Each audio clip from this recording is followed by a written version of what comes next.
Good morning, good afternoon, and good evening. Right now, I am going to show you how to clean or what should I say, how to wash the store-bought meat. Okay, so what we have here is I just cut it the beef, right? So because um, we don't know what's inside the beef, so just in case, I just want to show you how to clean it. So because in order to do that, you can remove at least 65% of unwanted things such as pesticide, herbicides, or maybe antibiotics. And then one of the independent media showing that it helps to do that. Yeah, it works. Excuse me. Yeah. So all you need purified water, and you have to use the either purified or natural mineral water, because the fluorine flavored or chlorine flavored water is full of uh, inflammatory agents, so you don't want that. So in order to detox the meat, which I have right here, you have to use the cleanest water. Okay, so yeah. And then I just ran out of the apple cider organic vinegar, so I still have the certified organic rice vinegar. Okay, you have to use the organically certified vinegar. Okay, and then baking soda. Okay, it's not the illegal substance, right? So I just joking, but the yeah. So it's simple. So water, vinegar, baking soda. Bam! It's easy, does it, right? So first, you need to put maybe at least 1 tablespoon, right, or maybe two, and then what else? Equal amount of the you know organic rice vinegar. All right, so yeah, good. So you put that, then you just stir this stuff up. Yeah, yeah. It's the inexpensive way to detox the meat, right?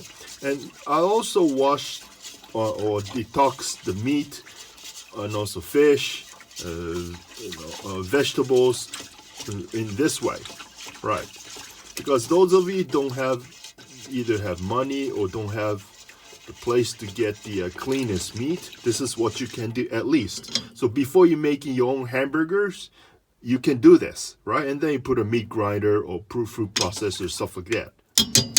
Okay, so now it's easy, does it? I'm gonna insert this one. Watch.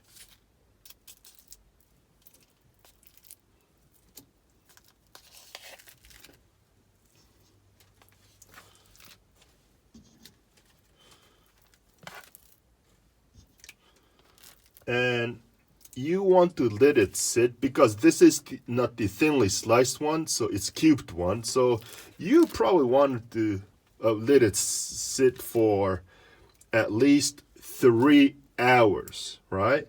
So if you are using like Asian style or Japanese or any other Asian style, the thinly sliced ones commonly used in sukiyaki or what was that, shabu shabu, and then you probably need 30 minutes or less, because the thinly sliced meat, you have more exposures. It's a contacted with water, right? So the warning to you all is do not drink this water, right? Because who wants to drink the toxic ridden water that comes from the meat, right? So you stir this. If it's turning too reddish, then you just change the water, and then don't forget to add this vinegar and yeah, baking soda. Yeah, and I encourage all of you to purchase the organic products such as vinegar or soy sauce as much as you can, because the more you support the organic farms or organic condiment suppliers, it's good for everybody, right? So, yeah, so I'm gonna show you. Darn it, excuse me. So, yeah, it's easy, right? It's easy to wash. Yeah. What you can do, like before you leave your house in the morning, you can do this. When you come home, you're ready to cook, right? Yeah. Because later on, I am going to cook the Taiwanese style beef herbal noodle soup. Yeah, so that's why I'm doing these preparations. Yeah. Okay, so I hope you enjoy the show, and don't forget to subscribe, okay? And I do apologize I've been showing you like this because it's the chef's privilege, right? So, okay, God bless you all. Take care. Cheers.